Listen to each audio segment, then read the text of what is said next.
قال اللہ تعالی وتبارک فی شان حبیبہ مخبرا وآمرا ان اللہ وملائکہ یصلون یا ایھا الذین آمنوا صلوا وسلموا تسلیما اللہم صلی علی سید مولانا محمد الجود والکرم صلاۃ و سلاما یا سید یا رسول اللہ۔ حمد و تعریف و توصیف جل مجد الکریم ذات با برکات کے لیے، رسول رحمت شفیع معظم یہ محترم حضور ختمی المرتبت صلی اللہ علیہ وآلہ وسلم ناز میں اپنی عقیدتوں، ارادتوں اور پیش کر واجب الاحترام احتشام معزز مکرم سامع خواتین، السلام علیکم ورحمۃ اللہ وبرکاتہ۔ کتاب رحمت کو مجید میں اللہ جل شانہ نے ارشاد، اے محبوب ارشاد کر دی، فرما دیجیے، کل بفضل اللہ و برحمت، جب اللہ کا فضل اور اس کی رحمت ہو، فبذالک یفرح، تو انہیں چاہیے کہ اس فضل کے حصول پر، اللہ شانہ کی اس کرم نوازی پر فرحت کا، خوشی اور شادمانی کا، ہوا خیر مما یجمعون، اور وہ جب فرحت کا اظہار کر، خوشی کا اظہار کرے، خرچ کر، تو وہ خرچ کرنا اس مال سے بہتر ہے جو وہ جمع کرے۔ تو خوشیوں کا حصول، اللہ جل شانہ کا شکر واجب، جب کوئی بھی خوشی ملے ہمارے اوپر ضروری ہوتا ہے شکریہ ادا کرنے سے نعمتیں اور شکریہ ادا نہ کرنے سے نعمتوں سے اور یہ انسانی فطرت ہے کہ جب اسے کوئی سرشاری، جب اسے کوئی نعمت، رحم یا راحت پہنچے تو وہ اس پر مجید مقام پہ وَإِذَا أَذَقْنَا الْإِنسَانَ مِنَّا رَحْمَةً فَرِحَ، جب انسان کو ہماری جانب سے کوئی رحمت تو وہ اس پہ خوش ہو جائے۔ آپ ایک بچے کی گال سہلائیں، کو ٹافی اس کے سر پہ شفقت سے ہاتھ رکھیں تو اس کا چہرہ ٹھٹھرتے، اس کی طبیعت میں سرشاری، یہ انسانی فطرت، کسی بھی شخص کو اسے کوئی خوشی دے اس سے زیادہ سرشار رحمتم، جو لفظ قرآن نے ہے رحم، یعنی ہماری جانب سے اسے کوئی رحمت،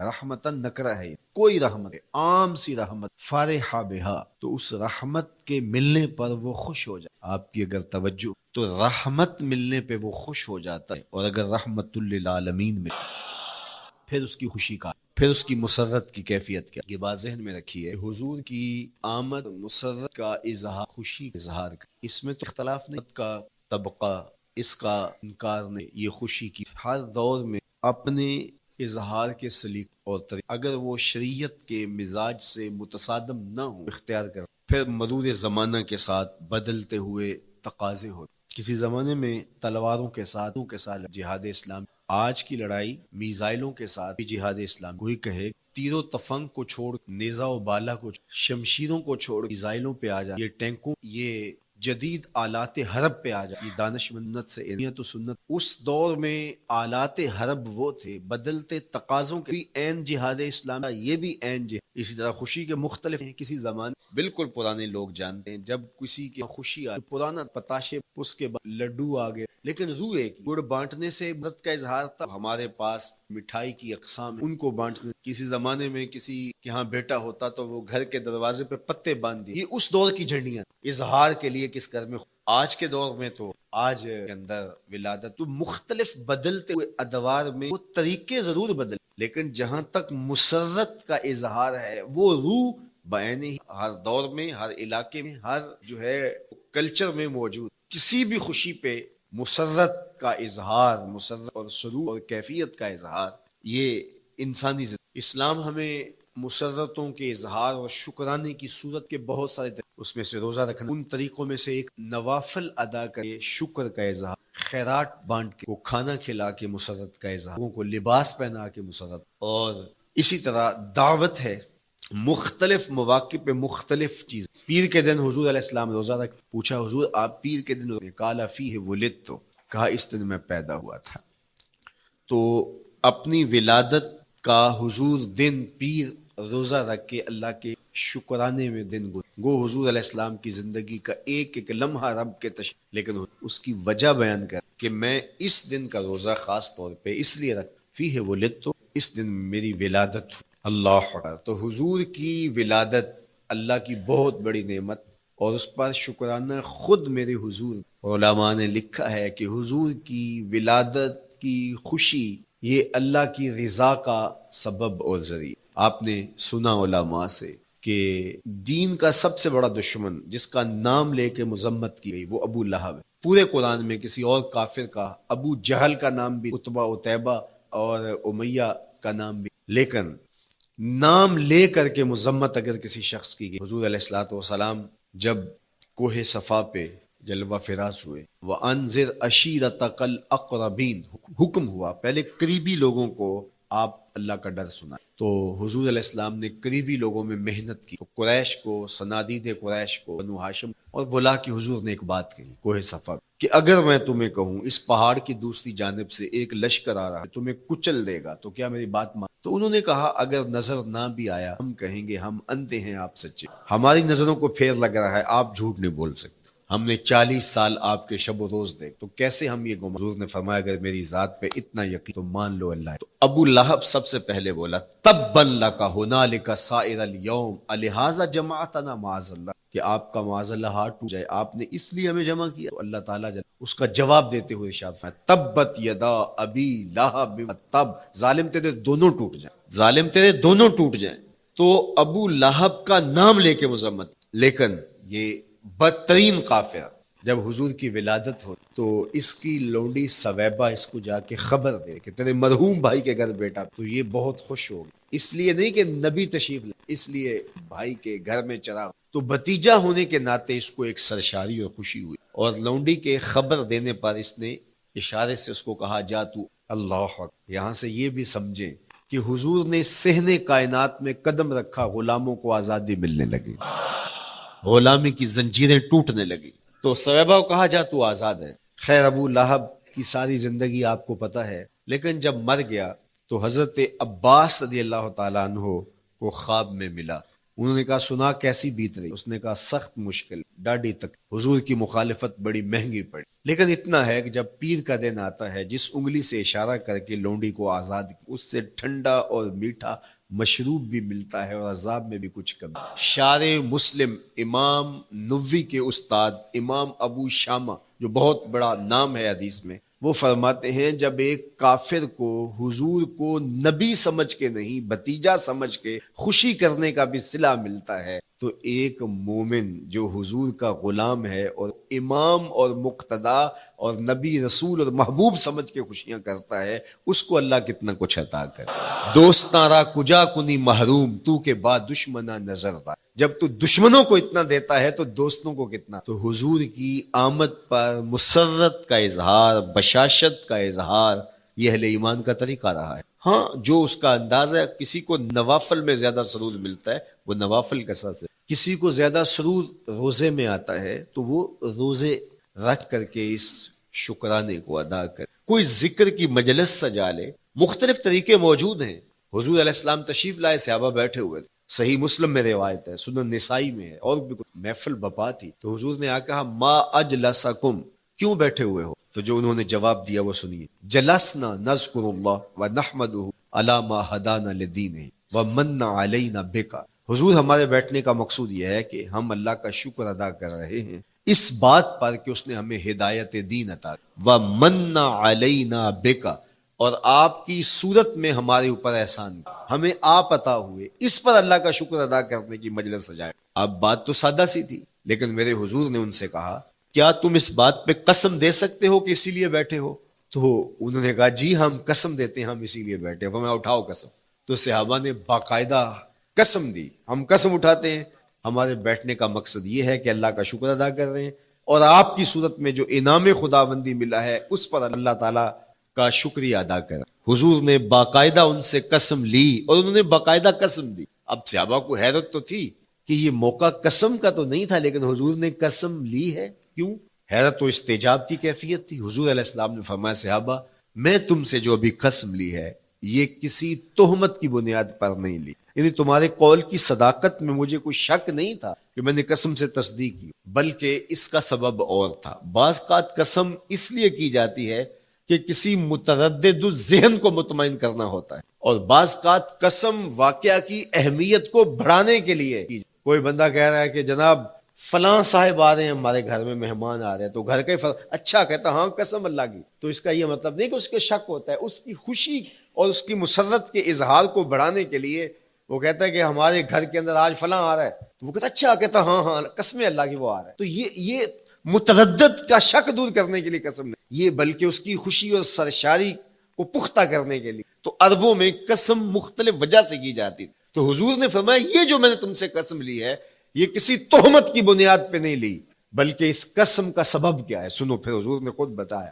فرمایا تم یہاں بیٹھے تھے، میں حجرے میں بیٹھا تھا، اتانی جبریل علیہ السلام، میرے پاس جبریل امین حاضر خدمت ہوئے، فاخبرنی ان اللہ یباہی بکم الملائکہ، تو مجھے انہوں نے خبر دی ہے. محبوب ذرا باہر تو نکل کے دیکھو، صحابہ تمہارے اس عمل پر اللہ فرشتوں میں ناز کر رہا ہے، اللہ فرشتوں میں فخر کر رہا ہے کہ دیکھو میں نے ان کو نعمت دی، کتنے قدردان نکلے، اس نعمت کا شکرانہ ادا کر رہے ہیں. اور آج اگر ہم اپنے گھر میں بیٹھ کے، اپنی مسجد میں بیٹھ کے حضور کی صورت میں انعام خداوندی کا شکریہ ادا کرتے ہیں تو اللہ کی رحمتوں سے بعید نہیں کہ اللہ فرشتوں سے کہے دیکھو صدیاں بیت گئیں، یہ آج بھی شکرانہ ادا کر رہے ہیں، اور یہ بات میری اور آپ کی بخشش کی ضمانت قرار پائے.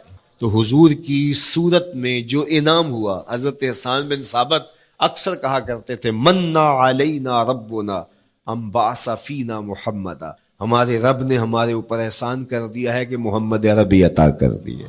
ساری زندگی سجدے میں سر رکھ کے شکر ادا کرتے رہیں، حق کے شکر پھر بھی. میں تو کہا کرتا ہوں ہمارے بدن پہ اتنے بال نہیں ہیں جتنے رسول اللہ کے احسانات. ہمارا بال بال قرض رسالت میں جکڑا ہوا ہے، ساری زندگی ان کے گیت گائیں. میں ایک رات کے میلاد کا صرف قائل نہیں ہوں کہ ایک رات میلاد کر لو اور پورا سال چھٹی. ساری زندگی حضور کا نام جپ، ساری زندگی حضور پہ درود پڑھو، لمحہ لمحہ حضور کے ذکر کا چراغاں کرو. صرف اپنے گھروں میں، اپنی چہار دیواریوں میں اور اپنے بازاروں میں جھنڈیاں ہی نہ لگاؤ، بلکہ دل کے ایک ایک فرد پہ نام محمد کی جھنڈی لگاؤ.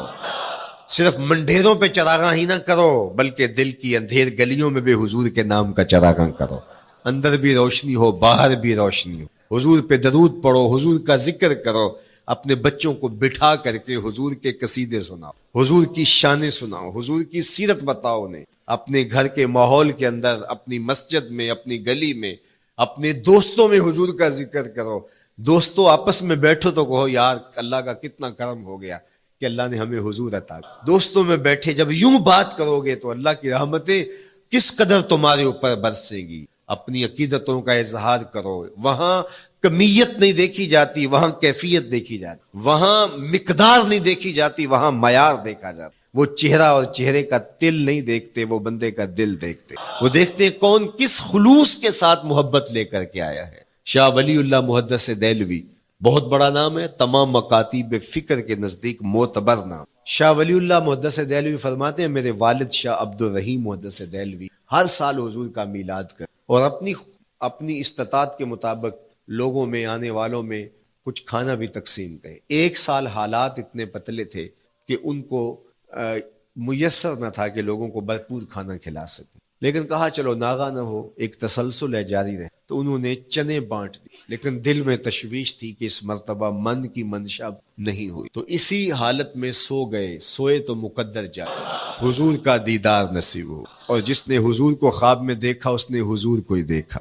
من رآنی فی المنام فقد رآنی، فرمایا جس نے مجھے خواب میں دیکھا اس نے مجھے ہی دیکھا. فإن الشیطان لا یتمثل بی، شیطان میری مثل ہو ہی نہیں سکتا. خواب میں آ کر بھی حضور کی مثل ہونے کا دعویٰ نہیں کر سکتا. جس نے مجھے دیکھا اس نے مجھے ہی دیکھا. اور دوسری بات، حضور جس کے خواب میں آئے قصد، ارادے اور مرضی سے آئے. تیسری بات، حضور علیہ الصلوۃ والسلام نے خواب میں کسی کو کچھ عطا کیا تو وہ حقیقت میں، ویسے میں خواب میں کسی سے کچھ لیتا ہوں، آپ خواب میں کسی سے کچھ لیتے یا کسی کو کچھ دیتے ہیں تو وہ محض خواب. آپ نے کسی سے قرض لینا ہو تو وہ خواب میں آ کے ادا کر، تو صبح اٹھ کے کھاتے سے نام کاٹ دیں گے؟ آپ کہیں گے خواب میں ادا کیا. بھوک میں تڑپتے سو گئے، رات عالی نصب ہوٹل سے کھانا کھاتے رہے، صبح بھوک محسوس کریں گے یا نہیں؟ خواب میں کھایا ہے نا. وہ کیا کسی نے کہا 100 بار میرے ہاتھوں میں تیرا دامن آیا، جب آنکھ کھلی تو اپنا ہی گرے بان. کچھ نہیں ہوتا، خواب محض خواب ہوتا ہے. لیکن اگر حضور کسی کو خواب میں کچھ عطا کرے، امام بوسیری سے پوچھ، رات چادر ملتی ہے، صبح اٹھتے ہیں کندھوں پہ موجود ہوتی ہے. حضور عطا کرتے ہیں تو حقیقت میں عطا کرتے ہیں. امام سخاوی نے القول البدیع میں لکھا ہے، ایک شخص حضور کے روضے پہ کھڑا ہے اور کیا کہتا ہے؟ آنا ضیفوں کا، میں آپ کا مہمان ہوں اور آپ کے ہوتے ہوئے کسی اور در پہ تو نہیں جانا. آقا جی میں تیرا ہو کے خیر منگاں در دردا، مریل کتا کیوں اخواواں ایڈے بختاں وردا، جب میں تیری چوکھٹ پہ ہوں تو کسی اور سے کیوں مانگوں؟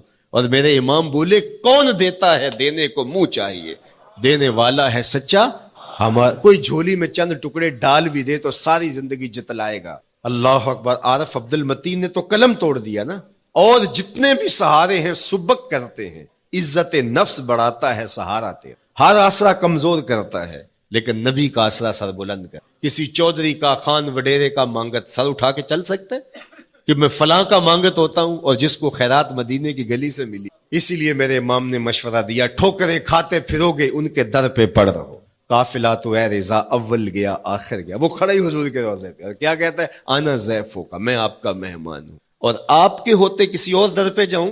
اللہ اکبر۔ یہ کہتے کہتے آنکھ لگ گئی، حضور خواب میں تشریف، دائیں ہاتھ میں روٹی تھی، عطا کرتے میں خود لے لے۔ کہتا میں نے خواب میں کھانا شروع، ابھی آدھی روٹی کھائی تھی، پوری روٹی نہیں کھائی تھی، آدھی روٹی کھائی تھی کہ میری آنکھ کھلی، جب آنکھ کھلی تو دوسرا آدھا ٹکڑا میرے ہاتھ میں تھا۔ وہ دیتے ہیں تو حقیق۔ تو شاہ ولی اللہ محدث دہلوی فرماتے ہیں کہ میرے والد شاہ عبد الرحیم محدث دہلوی نے خواب میں، اور چونکہ دن یہ عمل گزرا تھا اور کہ مہمانوں کو خاطر خواہ تواضع نہیں کر سکا، تو حضور کے سامنے نواع اقسام کی چیزیں پڑی، اور میں میرے والے چنے بھی، اور حضور ان کے ساتھ شفقت فرما رہے ہیں۔ تو یہاں معیار دیکھا جاتا ہے، مقدار نہیں دیکھی جاتی، یہاں کمیت نہیں دیکھی جاتی، کیفیت دیکھی جاتی، یہاں چہرے اور چہرے کا تل نہیں دیکھا جاتا، یہاں آنے والے کا دل دیکھ۔ یار چہرہ تو چمکدار تھا، اسی لیے ابو لہب کہتے ہیں نا شعلے کی طرح چمک، لیکن جہنم کا ایندھن، اور کالے رنگ والا، ہونٹ موٹے ہیں، لیکن کعبے کی چھت پہ کھڑا اذان دے رہا ہے۔ اذان ازل سے تیرے عشق کا ترانہ بنی، نماز تو اس کی دید کا ایک بہانہ بنی، ادائے دید سراپا نیاز تھی تیری، کسی کو دیکھتے رہنا نماز تھی۔ تو عقیدتوں کے رنگ اور محبتوں کے رنگ حضور علیہ السلام کے ساتھ جب کوئی پیش کرتا ہے تو رائے گانی جاتی۔ یہ وفاداروں کا در ہے، یہاں بے وفائی کا تصور ہی نہیں ہے، وہ ہاتھ پکڑتے ہیں تو پھر چھوڑتے نہیں ہیں۔ اس لیے ان سے محبت کا ربط قائم کیجیے، اپنی اولادوں کو حضور کا پیار سکھائیے، اپنے گھروں میں میلاد کیجیے۔ لازم نہیں ہے کسی عالم دین کو، آپ اپنے گھروں میں حضور علیہ السلام پر درود پڑھیے گا، بچوں کو بٹھائیے گا اور حضور کی سیرت کا کوئی واقعہ ان کو سنائے۔ صحابہ اپنے بچوں کو بٹھا کر کے حضور کی سیرت بتایا کر، حضور کا نقشہ بتایا کر، حضور کے شمائل ذکر کیا، اور کوئی صحابی ملتا تو تابعین جمع ہو جایا کر، اور اسے پوچھتے تھے اچھا بتاؤ حضور کی صورت کیسی تھی، زلفیں کیسی تھی۔ یہی میلاد ہے نا، میلاد میں حضور کے فضائل کا ذکر ہوتا ہے، شمائل کا ذکر ہوتا ہے، خصائل کا ذکر، اور موسم حج کا ہے۔ ایک اونچے ٹیلے پہ حضرت سیدنا ابو طفیل چڑھ گئے، یہ آخری صحابی ہیں، اس کے بعد کوئی صحابی نہیں، آخر میں سب سے آخر میں فوت ہوئے 110 ہجری، حضور کے وصال کے 100 سال بعد اونچے ٹیلے پہ چڑھ گئے، اور لوگوں کو کہا لوگوں آؤ، اس وقت روئے زمین پہ میرے علاوہ کوئی نہیں جس نے بس انہی آنکھوں نے حضور کو دیکھ۔ کیا ناز ہے۔ میرے ایک استاد ہوتے تھے سر محمد علی حاشر، اللہ ان کی قبر پہ رحمت ناز، تو وہ بڑے بڑے مشاہیر اہل سخن سے ملے تھے، تو وہ بات کرتے تھے۔ میں مولانا ظفر علی خان کا مصاحب رہا، میں نے اقبال کو، داغ دہلوی نے اپنے شاگردوں سے کہا تھا آنے والی صدیاں تم پہ ناز کریں گی اے لوگو، تم نے داغ کو دیکھا، تم نے داغ سے بات۔ یار جس نے داغ دہلوی وہ تو ناز کرے، جس نے اقبال کو دیکھا ہے وہ تو فخر کرے، جو مشاہیر اہل سخن کے پاس بیٹھتا رہا ہے وہ تو فخر کرے، اور جس کی آنکھوں نے جمال محمد عربی دیکھا ہے وہ اپنے مقدر پہ ناز کیوں نہ کرے۔ تو کہا لوگوں آؤ، اس وقت روئے زمین پہ میرے علاوہ کوئی نہیں جس نے حضور کو دیکھا ہو، آؤ مجھ سے حضور کی باتیں سنو۔ لوگ جمع ہو گئے اور کہا صف لنا رسول اللہ، تم نے حضور کو دیکھا ہے تو بتاؤ حضور کیسے تھے۔ تو حضرت ابو طفیل نے 3 لفظوں میں حضور کا حلیہ بیان کیا، یاد کر لو۔ حضرت ابو طفیل نے کہا کان رسول اللہ صلی اللہ علیہ وسلم ابیض ملیحا مقصدا، ایک تو چٹے رنگ کے، ایک تو حضور کا رنگ گورا تھا، دوسری بات ملیحا حضور کا حسن نمکین تھا، اور تیسرا مقصدا حضور متوازن تھے، نہ قد لمبا نہ قد پست، سوا صدر والبطن، سینہ اور پیٹ برابر، لیسا بالطویل الممغط ولا بالکثیر المتردد، نہ پست کے عجیب دکھائی دیں نہ اتنے لمبے کے عجیب لگیں، بلکہ درمیانہ قد، لیکن اذا جامع القوم غامرہم، سن لو حضور کا قد تو درمیانہ تھا، لیکن جب لوگوں کے درمیان چلتے حضور کے کندھے لوگوں کے سروں سے اونچے دکھائی دیتے۔ یہ اللہ نے شان دیا۔ مکھ چند بدر شاہ شانی، متھے چمک دی لاٹ، کالی زلف تے اکھ مستانی،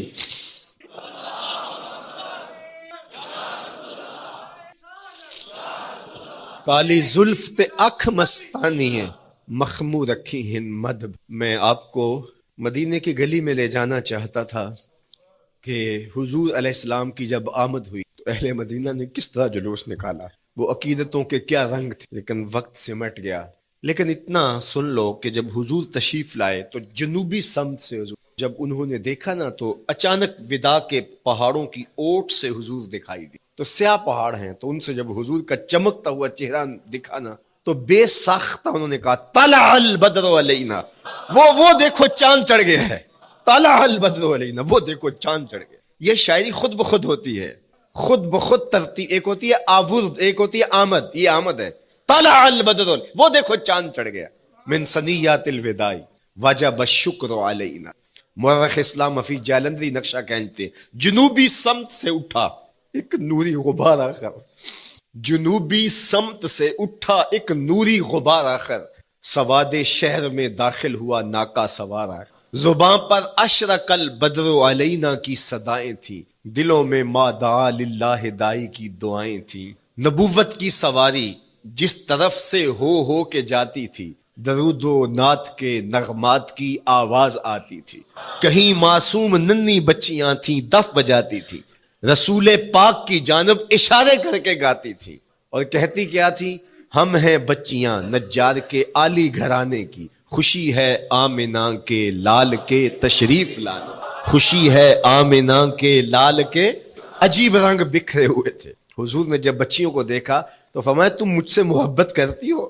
انہوں نے کہا ہم دل و جان سے آپ سے پیار کرتی۔ تو حضور نے فرمایا واللہ انا احبکن، اللہ کی قسم میں بھی تم سے پیار کرتا ہوں، میں بھی تم سے پیار کرتا ہوں۔ لوگ گھروں کو سجائے بیٹھے، ہلم الینا یا رسول اللہ الی العدد والعدۃ والمنع، حضور آ جاؤ نا، آ جاؤ، ہمارے پاس اسلحے بھی ہیں، کسی نے حملہ کیا توڑ کے رکھ دیں گے، ہمارے بڑے بڑے گھر ہیں، مہمان آئے سنبھال لیں گے، رک جاؤ نا ہمارے گھر۔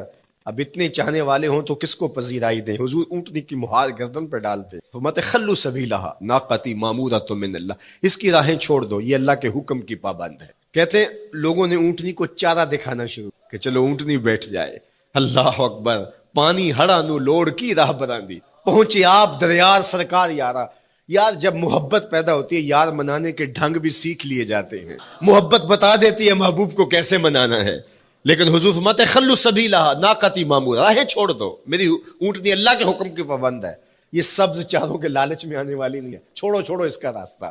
اللہ اکبر، جب بنو نجار کے محلے سے حضور گزر، یہی بچیوں نے طلع البدر علینا پڑھا تھا، اور یہی محلہ حضور کے ننیال کا محلہ تھا۔ انہوں نے جو لفظ کہے، امام صالحی نے، اللہ ان کی قبر پہ کروڑوں رحمتیں نازل کی۔ سبل الہدیٰ والرشاد میں نے کئی مرتبہ یہ مقام پڑھا ہے، باب الہجرہ مسلم شریف باقی کتب حدیث میں بھی ہے، لیکن امام صالحی نے بہت ساری حدیث جمع کی ہیں، اور انہوں نے یہاں جو منظر بیان کیا ہے، انہوں نے جو لفظ کہے نا، جب حضور آئے بنو نجار کے محلے سے گزرنے لگے تو ذرا لفظوں کی چاشنی دیکھی، ان لفظوں سے ٹپکتے شہد کو دیکھیے، تو انہوں نے آگے بڑھ کے حضور کو دعوت دی، اور لفظ کیا کہے، ہلم الی اخوالک یا رسول اللہ الی العدد والعدۃ والمن، حضور ادھر تو رک جاؤ، یہ تو آپ کے ماموں کے گھر ہیں، یہ تو آپ کے ننیال کا محلہ ہے۔ لیکن حضور نے فرمایا کہ بس میری راہیں چھوڑ دو۔ پھر اونٹنی جا کے کہاں بیٹھی، نیویاں دا پرونا ہے میرا نبی، کوٹھیاں تے چڑھے ویخ دے رہ گئے۔ سہل اور سہیل دو یتیم بچے تھے اور ان کی خالی جگہ پڑی تھی، جا کے اونٹ اٹھایا گیا، پھر بیٹھ گئی۔ قریب ترین مکان حضرت ابو ایوب انصاری کا تھا، دوڑے آئے، سامان اتارنے لگے، کہا حضور اونٹنی کو اب نہ اٹھاؤ، اب تو میرے وقت جاگ پڑے۔ پھر ان کی کیفیت کیا تھی، امروز شاہ شاہاں مہمان شدست مارا، امروز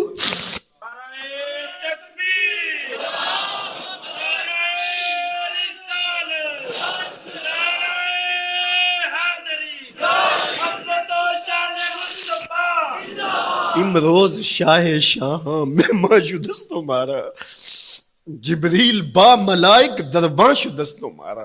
وہ کہتے ہیں آج شاہوں کا شاہ میرے گھر کا پرونا بن گیا۔ یہ ابو ایوب انصاری کے جذبات ہیں، آج شاہوں کا شاہ، آج خسرو حسینہ ماہ نازنینہ، آج امام الانبیاء میرے گھر کا پرونا بنا ہے۔ کہاں میں کہاں نکھتے گل، باد صبا تیری مہربانی، کبھی اونٹنی کے پاؤں چوم رہے ہیں، تیرے وقت کے تو میرے گھر تک لے آئی۔ تو کہا امروز شاہ شاہاں مہمان شدست مارا، آج شاہوں کا شاہ میرے گھر کا مہمان ہے. پھر آگے کیا کہتے ہیں؟ جبریل با ملائک درباں شدست مارا. لوگوں جبریل کو دیکھو، آج میرے گھر کا پہرا دے، آج میرے گھر کا چوکی دار بنا ہوا ہے، کیونکہ میرے گھر میں حضور ٹھہرے ہوئے. تو کیا حضور کی آمد کا جلوس تھا یار. صحابہ نے جو حضور کے آمد کا جلوس نکالا، ہم تو وہ رنگ پیش نہیں کر سکتے، لیکن میں آپ کو کہوں گا درود پڑھتے ہوئے آج جلوس میں شامل، حضور کے ذکر سے سرشار ہو کے جلوس میں شامل ہو، اور پورے نظم کے ساتھ. اگر آپ کے جلوس میں کوئی کسی کی گاڑی گھس بھی آتی ہے، اس کو پیار دینا، اس کو راستہ دینا، اور اس کو حضور کی رحمت کا احساس ہو کہ یہ رحمت کو ماننے والے لوگ